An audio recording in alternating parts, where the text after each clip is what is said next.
All right, we are live, but let me count it down.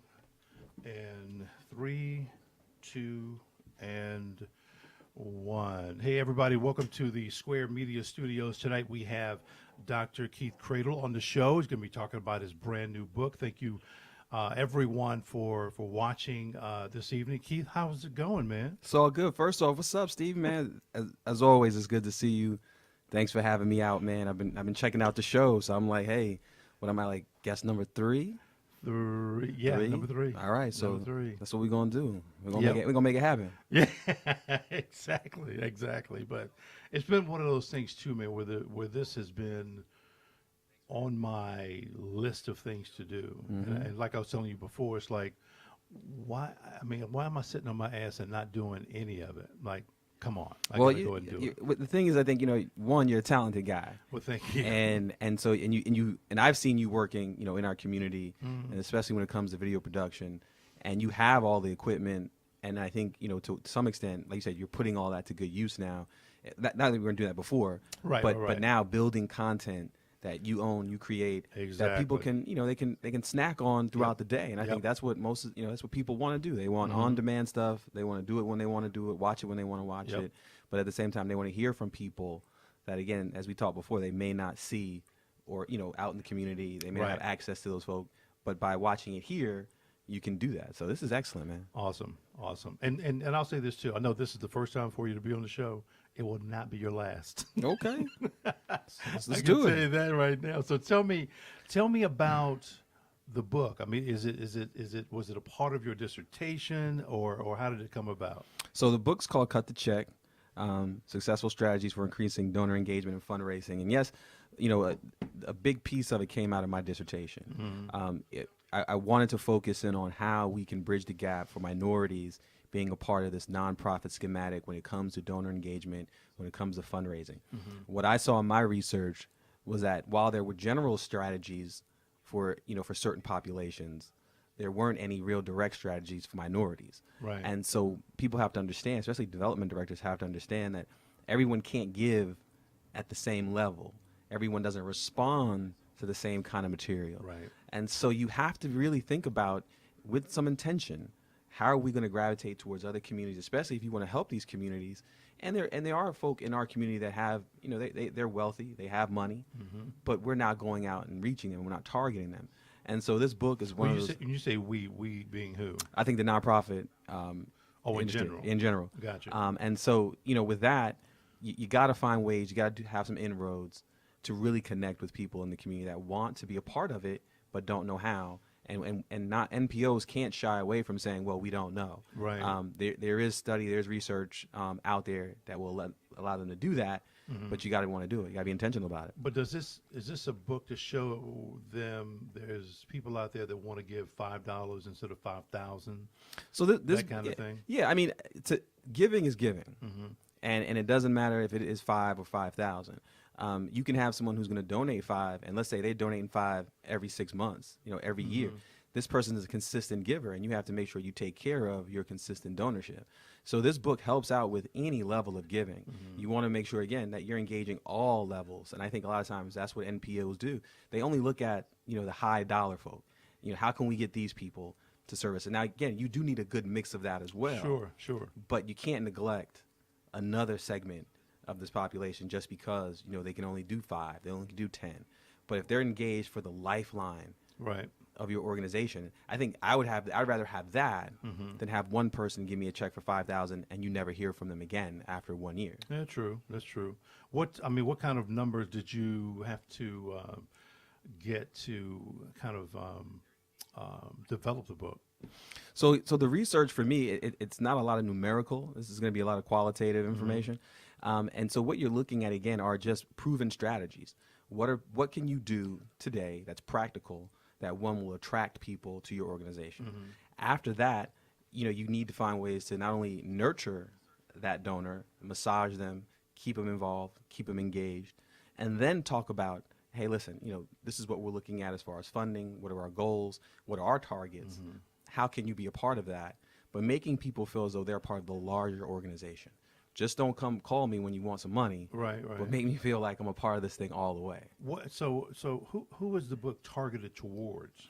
Development directors, so folk who actually work in development, in strategy for engagement. So that can be anybody. So when you look at, small, medium, and large size NPOs, you may not have staff that is just, designated just for Exactly. donor relations.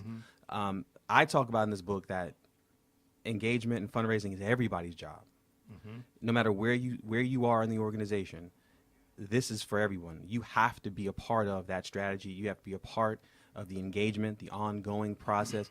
You never know who'd want to give to your organization. So the guy who's working in the front lobby, if someone walks in and I have a nasty attitude, the likelihood of me coming back or wanting to engage with you probably just dropped, a few thousand points. Yep. Based on how I was perceived, how I was welcomed.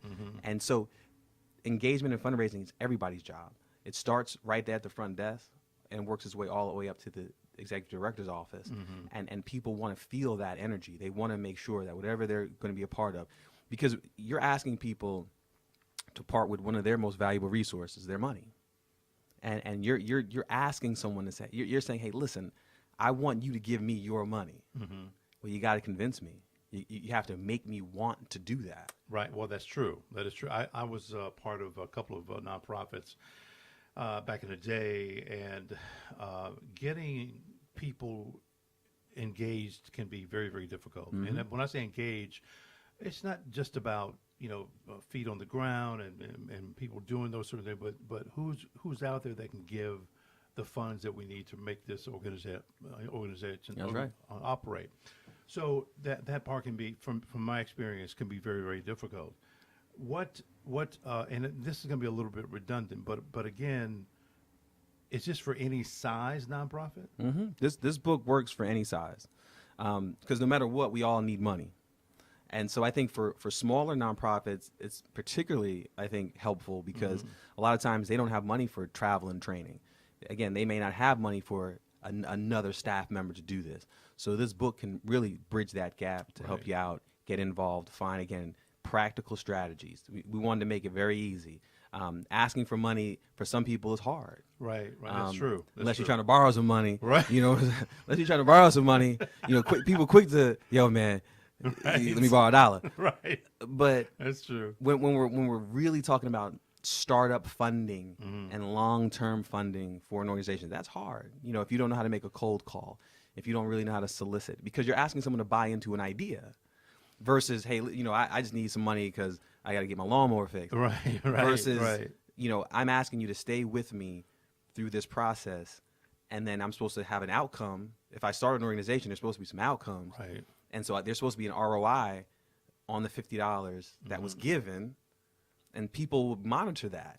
So I think it's a little hard because you don't want to pull people in, if your shit's not together. Sure, absolutely. So let me ask you this: where along the way in your PhD program did you say, this is exactly what I want to write about? I think it was really from day one. I kind of knew. One of my passions is serving on nonprofit boards in our art and cultural scene. So, I was watching all this stuff happen inside those boardrooms. Right. And I think for me, some of the language could go over some people's heads. Some people don't get it. And especially if you're not serving in those capacities, that you're not going to be in those inner workings. So for me, it was kind of like, I knew somewhere along the line, I wanted this information to be given to everybody. I think everybody should know it. And even if you're not serving on a board, Charlotte is one of the premier cities that folk are starting nonprofits. I think they say in Charlotte, about maybe 20 to 30 are started every day. And nonprofits? So nonprofits, people are just, trying to start whatever. Right. And so when you look at that, you see that there is a need for information, and we may not have all the information. And there are people who have been doing this, 10, 20, 25 years. And if you're not around these folk, then how are you going to glean the right kinds of information? It's funny. Some of the things you were talking about sound so close to anyone who was starting a business, being an entrepreneur. Do you think that those lines are blurred? To some extent, yeah. I think the blurring comes with the nom de guerre, as they say. nonprofit, which means not supposed to make any money. Right. That's bullshit. Exactly. You need to make a profit Yeah. to stay in business. Yeah. You know, so I think what happens is people tend to think that nonprofits operate, and to some extent they do, from this feel good aspect. Hey, I'm here to do some good. This is our mission, vision, and values. Versus a for-profit company such what you have. Right. You know, you're here to make money, so I can continue to produce more content. Sure. And I'm not shy about that. Exactly. Nonprofits usually shy away from saying, hey, we want to make more money so we can do more things, because people will see it as, well, man, if y'all making, $50 million, why do you need my money? Isn't that a tough place to be in, though? Oh, If nonprofits are making 25, 30, 40, And $50 people- million, That's like, right. you don't really need my money. And that's, I think that's where, again, nonprofits have to do a better job at really explaining their message and saying, hey, listen, the more money that we do have, the more programming we can offer. Right. If you're the United Way, if you're crisis assistance, you know the mission. You're trying to help, people that are falling on hard times, they're transient, destitute. You can't do that on a shoestring budget. No. And so, you have to continue to surface that message. Like, hey, listen, we want to, last year we served 300 people. This year we want to serve 1,000. The only way we can do that is with more money. More money, right. And That's true. so, they have to do a better job at explaining why, no matter what it looks like on the books, Right. our programmatic operations still cost. And I think the other side of that is when we look at salaries. Right. So, people will almost fucking die if they saw, a nonprofit CEO making $400,000 a year. Yeah. And you're like, well, wait a minute. Right. I thought they they're supposed to be helping people. Right.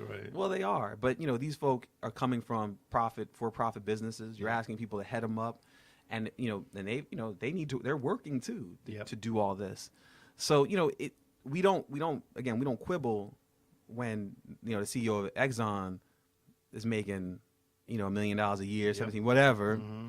But if I'm running, Pat's Puppies and we're trying to save dogs, Right. and I'm telling everybody I'm making, $1 million a year, everybody's like, what the fuck? Where the fucking Right, dogs? right. What happened to Yeah. the dogs? Yeah, that shit doesn't even sound No. right. You're doing what? Right. Okay, all right. You got a puppy mill back there? Come on. All right.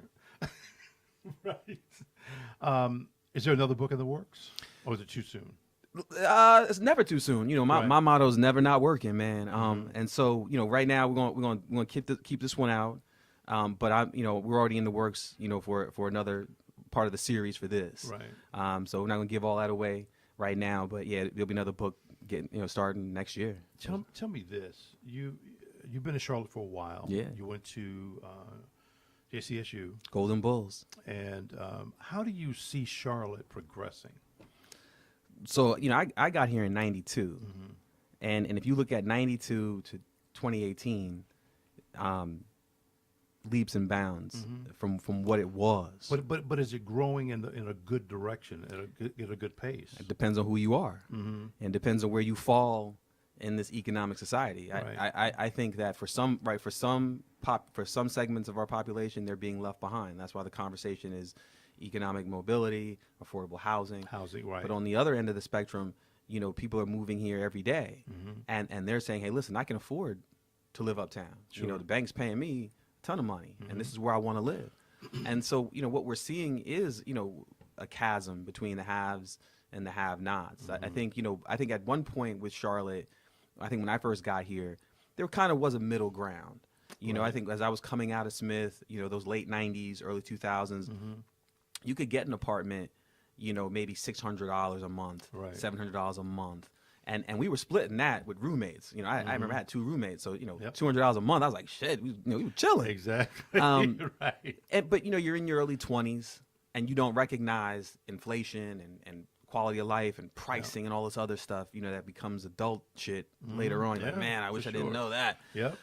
But now, average prices for apartments, you're talking about at least $1,200, $1,300. Exactly. And that's for a shoebox. Yep. You know what I'm saying? 700 true. square feet. Yep. So you're recognizing that while Charlotte is growing, it is starting to outpace some of the other people that have been here, that have lived here.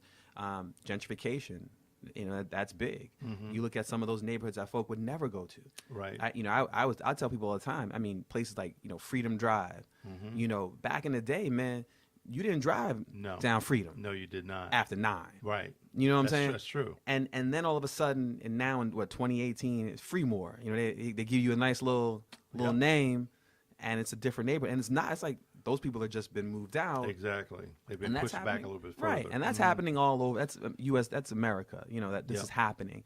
But Charlotte in particular, because Charlotte I think is smaller, and we can all see it, and we can all remember it if you've been here Mm-hmm. long enough. I know Jamaica talks about her her family in Cherry. Mm-hmm. Cherry is about to be gone. That is true. You know what I'm saying? So you think about again as But do we want it to be gone? I mean I don't particularly. Right. But I mean, as a whole, do you think that we want it to be gone? I think what people want is new. And what they like is shiny baubles. They want their shopping center. Right. They want walkability. They want to have this feeling. But something, though, man, here's a funny thing. Like when I go to Asheville, for Mm-hmm. instance, there's no new Same building. old Asheville. Right, but people love that part about Asheville. Charlotte is so caught up into just tearing every fucking thing down. They don't keep history. Yeah, there's right. no history. No, right. Well, not unless you go to the damn museum. That's it. So, and I'm like, why do you keep on tearing every damn thing down? I mean, the whole shiny and new thing it sounds good, but what do you Well, I don't know what they're trying to erase. Right. And what and to some extent what you watch happen is they'll put up some, a placard, a sign, Right. Or some homage Yeah. to what was like a spindle. They say, hey, this used to be a fucking cotton mill. They just Right. put a spindle on the side of the building so Yep. you remember what it was. It's like, but the building is gone. The footprint might still be there. The same but thing the happened building is about gone. there used to be a hospital by Panther Stadium, the Black Hospital. Yeah. That was Gone. I think there's a plaque up there right Yeah, now. that's what we do.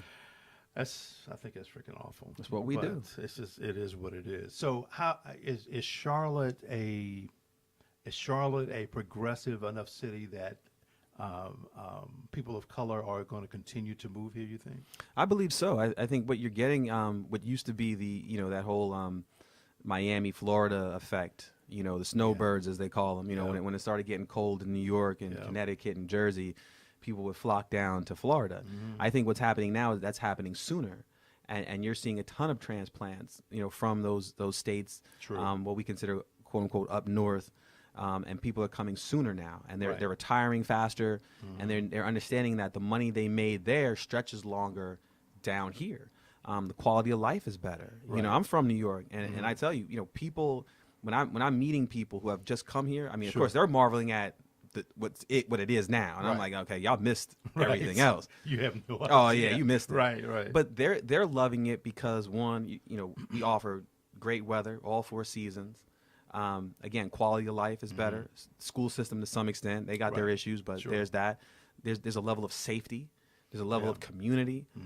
It's easy to get around as long as you don't get twisted on Queens Road West or Queens Right. Road East That's or whatever. the true. fuck. Yeah. I mean, there's a home here, I think, for people. Even when you look at apartment living, definitely different than apartment living in New York or New Jersey. Yeah. So I think people see that as a come up and a way out, and I think people will continue to move here as they look at that and say, you know what, I can go out in Charlotte and go to dinner, 2 people, and the tab might be $100. You go out to dinner in New York, New Jersey, DC, Miami, that bill's gonna be like fucking $250 Right. just for dinner. That's true. And you still got to park the car Yep. for $35, and Yeah. all those things that you can cut out in Charlotte. And I'm not telling Charlotte to get hip now. No, I no. like my free parking No. on Saturdays Exactly. and Sundays, but people can see the difference, and you're watching your finances do a little bit better Right. than they would someplace else. And if you're in your late 30s, 40s, 50s, you're looking at that, and especially if you're on the cusp of retiring. If you've been working for the state, Right. and you got a state pension, and it's about to kick in after 25 or 30. Yeah. You're like, man, what the fuck? Why am I Right. going to stay here? Exactly. Freeze my nuts off. Right. Yeah. So go down south. Yep. And what, for a mortgage payment of $1,200? That's so true. You got a goddamn mansion. You got a damn mansion. That's so true. that's an easy decision. Does Charlotte have what's our issue? You think with racism? We like to, Do we just kind of play with it? we like to sweep it. Yeah. We like to so I always say this. Charlotte to me is we're the queen city, Right. but we are the king city of town halls. Right. We love a fucking town hall. Yes, we do. Something happens. Let's line up some folk, some talking heads. Let's have a town hall. Let's talk about it, but let's not really talk about it. Right. Let's put together another focus group. Right. Let's kind of kick this can down the street. And we know racism persists, but we pretend as if it's not us. Right. And I think this whole it was South Park Susan, Yeah. kind of woke some people up. Like this same shit is happening here. You just didn't see it until now, Right. or it didn't happen to you, or it wasn't on tape. And I think Charlotte wants to do better, but they've got to understand that unless you're really ready to rip the Band-Aid off, Right. and do a deep dive into the conversation, and not be afraid Right. to say what needs to be said. Because nowadays, folk, they can get behind one of these, type their Oh, comments, Sure. and sound as racist as fuck, Yep. but you don't know who that is. That's so true. And they love doing that. Oh yeah. So it's one of those catch-22. It's like, okay, we want to do it, but who are the people that really want to do it? And as we're talking about, what we're really talking about are trying to save Black and brown children, Right. family structure. Yep. Do people really want to invest in that? And are we willing to really cut a check for something like that? And not just lip service, but are we really ready to go to the mat to really discuss, help out, and really put some money where their mouth is? Well, let's hope the fuck they are. Let me back up just a little bit. You're talking about housing before. Housing is just going through the roof.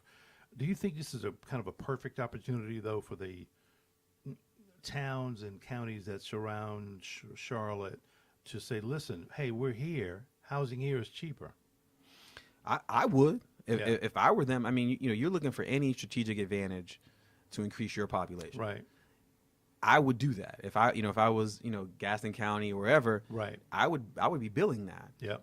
Problem is, most folk, they don't want the drive. They don't Yeah. want the commute. Yeah. So, but I think what will happen is, as people continue to move down here, they're used to 2 hour, 1 hour That is commutes. so true. That's so true. I watched my brother do that. Like they was like, yeah, we're going to the mall. I'm like, okay, like what fucking mall y'all going to? Like, we're going to Jersey. I'm like, what the fuck? Like, wait, we driving to Jersey from Brooklyn. Right. I said, it's like an hour. Yeah, but in their mind, That's normal. it wasn't. It was just jump and we're out. Right. Yep. So I think as people have that mentality, Yeah. you think, right? Because I tell folks, the difference is, if you're driving in New York to New Jersey, you're seeing all this building, you got all this Yeah. scenery. Yeah. It doesn't feel like Right. an hour. Here, it looks like fucking country. Yes. Like you're on 85, like what the fuck? Right. Traffic, not looking at shit. Right. These guys, so it feels like Yep. 45 minutes. Well, it's funny because for years people would ask me, hey, Steve, where do you live? I said, hey, I live in Belmont. I said, oh my God, you live all the way in Belmont? right, I'm you like, live in the sticks. how the fuck can you say it's way over in Belmont? If you live in South Charlotte, that's Yeah. about the same Same distance. distance, but they don't see it that way. Right, right. 45 is trickery. Yeah. You're like, man, I was, versus getting on 85 and going to another city. Yeah. And people think that that's far, and it's Yeah. not. So you have to. I think there's that mentality, and again, younger folk, millennials, they want to be close to the action. So uptown places like that, they want to be right there. They don't want to. They want to be on the strip. It's like Vegas. You want to be on the strip. Right. You don't want to be off the strip. Right. You want to be Right. right here. And I Yep. think Charlotte is the same. As people look at Charlotte, they want to be right there. They like the walkability. Yep. They want to take a line bike. You it's can't very take a line convenient. bike down 85. No, You know what I'm saying? no, For $4, it ain't gonna work. Right. This is a quote from a friend of mine. Do you know Dr. Nika White? I do not. So she had a quote on her post on Instagram and on LinkedIn, and it said, "To be African American is to be African without memory, and American without privilege." It's deep and true. How do you feel about that? It's true. I mean, we are wearing so many masks. Yeah. The marginalization of Black folk, the lack of context for history. Yeah. All that, has been in our existence since day one. For Black folk, right? Going to Africa was never a thought. Right. You take your Black guys right there. Well, I ain't going back to Africa. Right, right. We dismissed Africa long time ago, as if we weren't from there. Right. But then you also realize you're, as they say, there's no country for old men. You're in a country that historically despised you, thought of you as just working, class. And now we have flipped that script, and so you're trying to reinvent what people think about you. Right. But it's so embedded. That's where you talk about racism again and Right. what people think of black folk. And so you're trying to fight this front, on many different fronts. Right. And trying to, somewhat assimilate, but be authentic, find some history, create traditions and values, at the same time holding on to something that was taught from years ago. It's a, Well, it's funny you say that because there's several, I think two that I know of, state governments. Wisconsin, I think, is one, and another one someplace else. But and in fact, no, we did it here in North Carolina. At least we tried to do it. The Republican Party tried to come up with bills to limit the power of their incoming Democratic governor. Of course. I'm like, what the hell is that shit about? They know what it's about. Well, I mean, is it about being afraid of the browning of America? What is it? I think is partly that, and again, when people don't like to give up power. That is, why, if I got it, why am I trying to give it to you, Right. and freely? Yeah. So I think that's where that comes into play. That folk they've enjoyed a long history, a long time. So it's fear. Oh, big time. Yeah. I mean, because it's no fun when the rabbit got the gun. Right. You know what I'm saying? So now you're in this matrix of, wait a minute, I never thought of this person being in charge. Right. Right. It's like sports. Blacks couldn't play quarterback for the longest. Yeah. I mean, who said that shit? Yeah. Right. Exactly. Somebody else. Yep. You're not intelligent enough. You don't do this. We don't meet people. You can't call plays. Come on. Yeah. And now you look at it, and everybody, Yep. to some extent, That's and if they haven't, so true. then they're trying to assimilate some of those same qualities because you have to compete. And now the next hurdle is franchise ownership. There you go. Yeah. Yeah. Now, wait a minute. Listen, we gave you the choice jobs now. now you want to own some shit? No, Hold I up. was like, yeah, you nah, gotta not relax. Right now. I gotta relax. Not gonna happen. Yeah. Sorry. Mm-mm. What's your thoughts? What's your feel on gun control? One, a lot of laws and legislation, it doesn't work. Yeah. If you want to get a gun illegally or legally, Right. you can.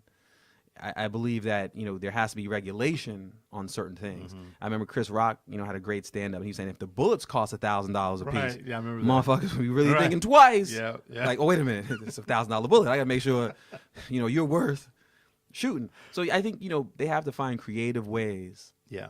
to limit access to those things. And I work for the sheriff's office, and one of the things that we see, especially with young kids who are in this criminal element, Right. getting a gun is like going to the candy store. Yeah. I mean, they can get a gun quickly as they can get their own school books. That's awful. That's awful. And so is awful. that conversation isn't so much about gun control as it is I think we have to be very proactive in how we talk about guns, how they teach gun safety, how kids, if they have access, where are they getting these illegal guns from, shutting those things down, and really getting kids to understand that that's not the way. Why do you think though that I'll just say the Republican Party is not willing to do anything about it? Well, you have a huge lobbying effect. With the NRA, they're paying a lot of bills over there. Wow. And the NRA spends a lot of money. Yeah. And again, you can't beat, a check coming to you, to say, hey, listen, this is what we want to do, and this is what we need you to say, and they help craft those laws, and most of those guys don't even read them. They come in through proxy. They just collect the check. They collect the check, man. That is so fucked up, but it's true. It's America. It's true. Yeah. Tell me about it. It was some other. Wait. Term limits. Should we have term limits on freaking people? I think so. Because like anything else, if someone knows they can get in and stay in, then I believe their effectiveness can start to wane. Right. If I know that you think about someone like Bill James, Bill James held that seat For a long long time. Yep. And he knew that his base wouldn't abandon him as long as he said and did the things Exactly. that meant the most to them. Yep. So if you're thinking about a guy who started in office, let's say in the late 70s, and continues to come through until the early, the mid 2018. Yeah. What a part of his ideology changed, Right. and why would he need it to change? Why would he want it to change? Yep. If the people who are living in his district, Excuse me, still embody the same principles, to vote him in, so he's saying, you know what, I'm gonna keep being the same fucking dude I've been. Exactly. This is what works. This is what you like. So I can say what I want to say, and I don't care about ramifications and repercussions because they're not coming. Yeah, it's funny, you're talking about Bill James, but when I look at some of the folks who were in prominent positions, if you look at the mayor, black. If you look at the chief of police, black. Yeah. The new sheriff coming in, black. The city manager's black. City manager. Cats. I think that looks fantastic. Is there a downside to that? Again, it depends on who you are. Yeah. I don't think so.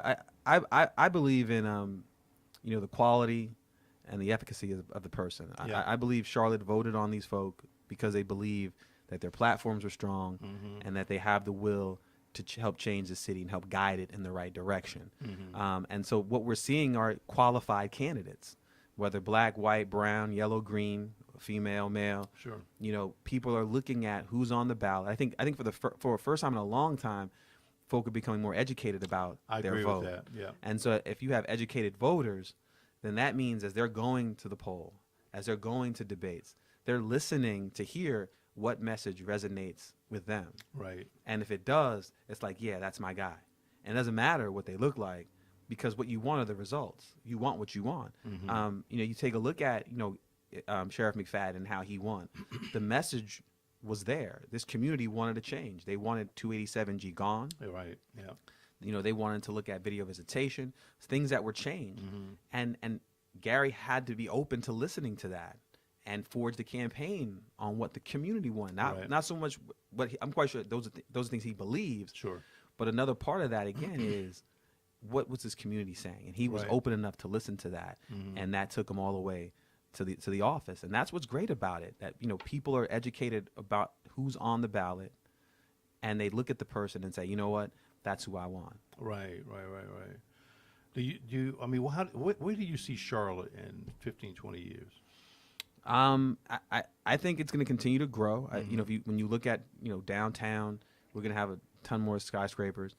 But I think as far as as far as quality of life goes, I believe that Charlotte will continue to be a great place, a great living space. Right. I think as long as the leadership is doing what it's supposed to do, what most of us should be wary about is where are we pushing, affordable, low income housing. Where can people find affordable housing? Things like that. Are we going to do a better job at that? And if we do, then you're going to see a good mix of Charlotte and Charlotte growing together instead of growing apart. How? Okay. Let me ask you. You're on the board of several. The boards. Beckler, yeah. Right, the Beckler. How is the arts developing in Charlotte? It's really coming along. I think it took a while for this community to really embrace, every medium of the arts. The Arts and Science Council has done an amazing job at trying to continue to push the message, that art, is a foundation of a growing city. The museum spaces are following up on that. You got a lot of grassroots organizations that are doing it. And again, art becomes this driver of conversation. Right. When you look at exhibits that are up in some of the institutions now, the Mint is talking about affordable housing, homelessness, transient living. The Beckler was talking about spirituality and religion inside of art. The Mint Museum, they're doing cultural aspects of African dress and garb and attire. Right. These are great conversation starters for people to understand what's happening not only in our community but around the world. And the art community can do that because, one, art should be provocative. Right. Art should have a message. Yeah. Art should be a part of the conversation. That as you're looking at it, what does it stir you to think? What message are you getting from that? And how can we have a diatribe? And you saw this, well, I saw that. Right. And now it's pushing a conversation out into this community. And so what you're seeing again, especially in some of these smaller spaces, Camp North End, NODA, you're looking at muraling. Yep. You're looking again at grassroots artists who are painting whatever they want, and they're saying, you know what, this is a big fuck you to the to someone else, Right. and I want you to see it, and you ain't gonna do shit about it, Right. but you should do shit about what this painting is really about, Yeah. which is homelessness or something else, and you need to get on it. And I think art is huge in that, and I think Charlotte is slowly coming along to all these. I mean, we've always been good at the wider scope mediums of, people will always go to the ballet, Right. they'll go to the opera, Yeah. the symphony, things like that we know. But when you're talking about going into small art house spaces, places like Jessica Moss with the Roll Up, where she bought a house, on a street and turned it into an artist residency space. Okay. Things like that, Right. where people now have to go away from the norm. That's what's driving, this newness in our community with art. It's not just going up to the, uptown. Right. And the right, larger right. institutions are going to have to start becoming more aware of that, start to do a little bit of pivoting and saying, hey, listen, we want to be a part of those conversations, and how do we partner, collaborate, because it's all art. And we have to make sure that everybody's a part of that conversation, part of that mix. So it's a work in progress, but I think Charlotte really is starting to get the message. Can we talk a little bit about politics? Sure. How do you perceive the Democratic Party? As a whole, Yeah, as a whole. Yeah. I think for years, the Democratic Party, they got very comfortable with knowing that minorities, black and brown, will support them just because. If you said you were a Republican, black folk, get the fuck out of here. Right. Right. I'm over here. And whether Democratic policy was good or bad, Right. we either ignored it, didn't know it, didn't mind it. We just didn't want to be that. Yeah. We didn't want to be Republican. And I think Democrats got fat on that, and they took full advantage of knowing that we weren't jumping ship, Right. we weren't going to go anywhere. Particularly with when President Obama won, that galvanized It the did. Democratic Party, It because really wow, did. he's us, we're them, Yep. we're not going no fucking way, because we also would believe that the Republicans would never do that. Right. They will never prop up a black guy to run for president of the GOP. No. So why are we going over there? Yeah. And I think so. What happens is, in all these things, folk have to do their own. I think you do your own research, your own knowledge, your own information, your own Right. fact finding. Even you get back to Clinton as a Democrat, and people know. I mean, for fact, they locked up more black men in the '90s. That is true. But this is a Democrat, Sure. and we Yep. loved him. Yep. Yep. So Go figure. Right. So you think about that if our psychosis is really that, where we are just gonna, I don't care what they do, I just don't want to be that. I Right. do not want to be a Republican. Yeah. Because you can't show up at the house for Thanksgiving. But one thing I have seen lately, though, is a lot of Democrats going independent. Yeah. I think what they see is, again, you want to have this open ideology I agree. where, again, everything can't be just blue and red. Right. Can't be a two-party system. No. Yeah. Because I think there's some Republicans got some great ideas and Democrats have some great ideas. Yeah. Why can't you just be, like you said, an independent with some of these great ideas Right. and create a platform that helps out whoever your base is going to be? So I think it gives people choice, like anything else. If you only have two things to choose from, again, I think most minorities, most black folk, they won't choose a Republican just because. And especially now when you look at the climate Right. that we're in and you're looking at someone like Donald Trump, folk do not want that. Right. So there's no fucking way. Yeah. Yeah. If you're black and a Republican now, you might get your card revoked. Right. Right. Like, yo, man, we need that black card back. Yeah. You know what I'm saying? We trade. You don't have a fucking choice. We Get are that shit trading. up. We are trading you. The black delegation is trading you. And I mean, and so Yeah. we have, that's where I think a lot of that comes from. Right. That we are scared to, to be something else because we've always been told this is what it is, and don't get your ass disowned. Don't show up at Thanksgiving talking about some Republican shit. Like, what? You voted for that motherfucker? Right. You know what I'm saying? Yeah. And you're like, wait a minute. I'm not allowed to have a choice? No. But you know something, man? I think that God, what's your name that won up in like New Hampshire or something? What's oh God, something. She was an independent. She won. She beat That's why you somebody. got to compete. Do your Googles, man. I don't know her name, but it doesn't matter too much. But she ran as an independent. She was a big Bernie Sanders supporter, and she's a lot more moderate. And I've seen what I think is kind of this push for Democrats to become more moderate. Yeah. Whether that's through the current climate.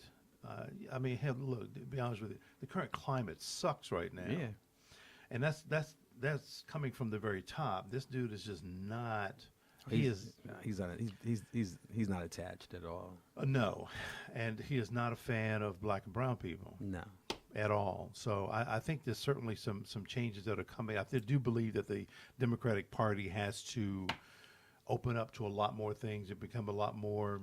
A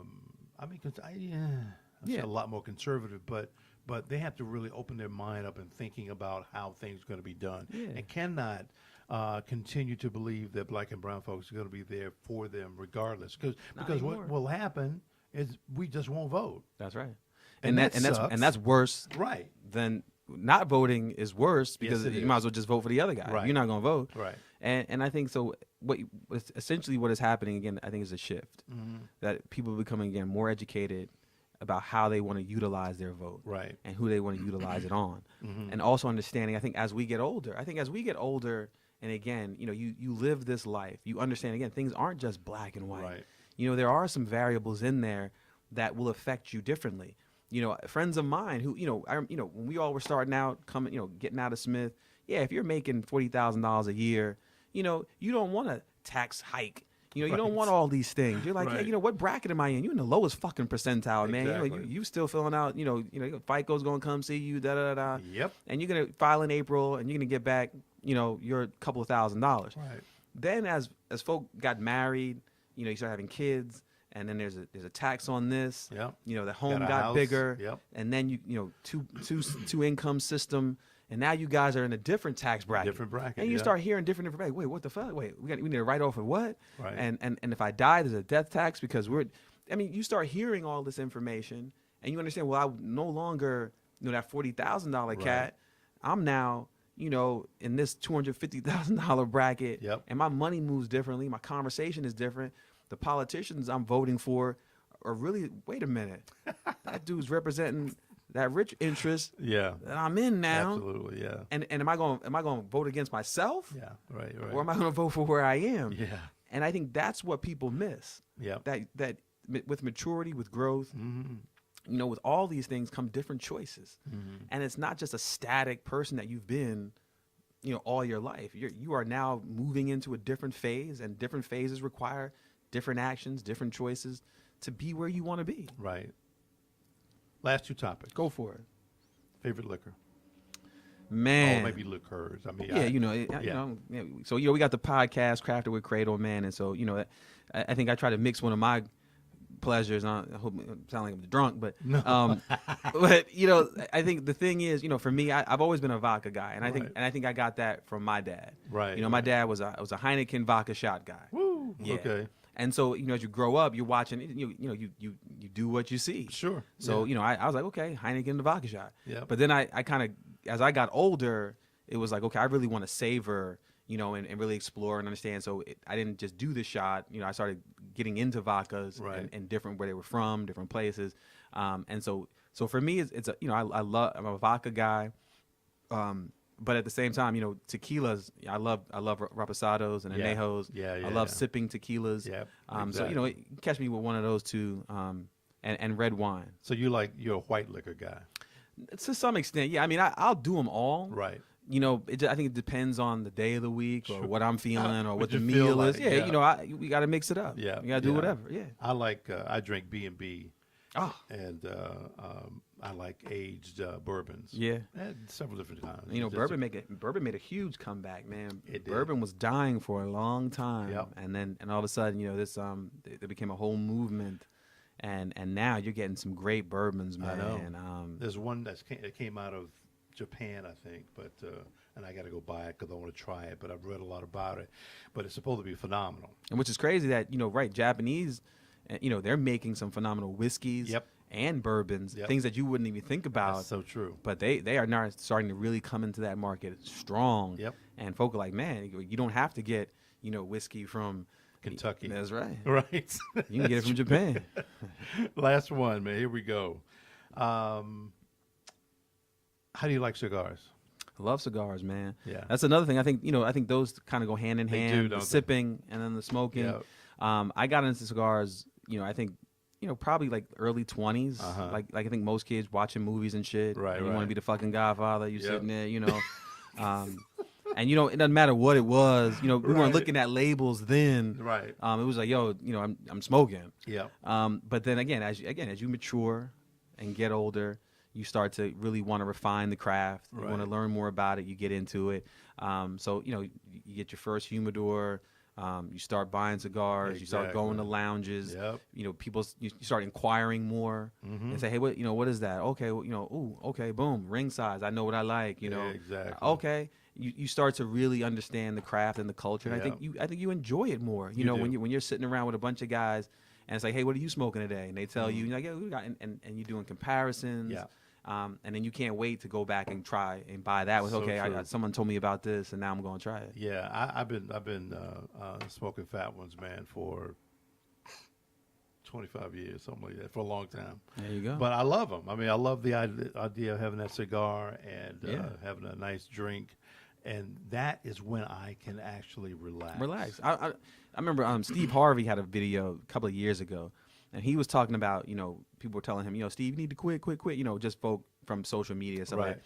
And he decided to go online and let people know, why he indulges in his one cigar, two cigars. He's definitely talking about, first thing in the morning or after work. Right. These are hardworking folk. We're all Sure. hardworking guys. Yeah. That this was the 1 or 2 hours. A good stick is going to last you at least an man. hour and a half. Right, right. And he was saying that, this hour and a half, this 2 hours was the one spot in the day Yep. where he can just relax, meditate, have a moment, Yeah. break away from it. And I think for all of us, Yeah. that's what it becomes. I mean, whether if I'm smoking by myself, then that's what it is. It's like I finally got 2 hours to Yeah. just that's true. exhale Yeah. and chill. If I've got the fellas, then it becomes this great fellowship moment. Yeah. And again, a cigar is going to get you 2 hours worth of conversation. Absolutely. And I think that's what it is. And I think people don't understand that. And are we catching lung cancer? I don't know. Right, right. That's not my job. Right. But am I enjoying it? I mean, I don't Yes. inhale the damn thing. You can't inhale the cigar. Exactly. That'll knock your ass out. Exactly. But it's funny. I used to be into labels, and I'm not. I just give me a nice fat one, and I normally smell it. I normally feel it. And you're If good it's to got the go. good feel, I'm good to go, man. And I'll cut it, light it up. I'm good. And that's all it is. Right. That's so true. Keith, Dr. Cradle. Yes, sir. Thank you, sir. No, thank I you, man. Thank you. I appreciate you being on the show. Anytime. It's been phenomenal to have you. Well, thanks we for can having talk me. about everything, and of course your book as Yes, well. And I hope to have you back sometime next year. We're going to be talking about more stuff, but maybe the second book. You know where to find me. Right. All right, folks. Thank you very much, guys. And guys, thank you for watching the show. And we're going to be back tomorrow. We'll see you later.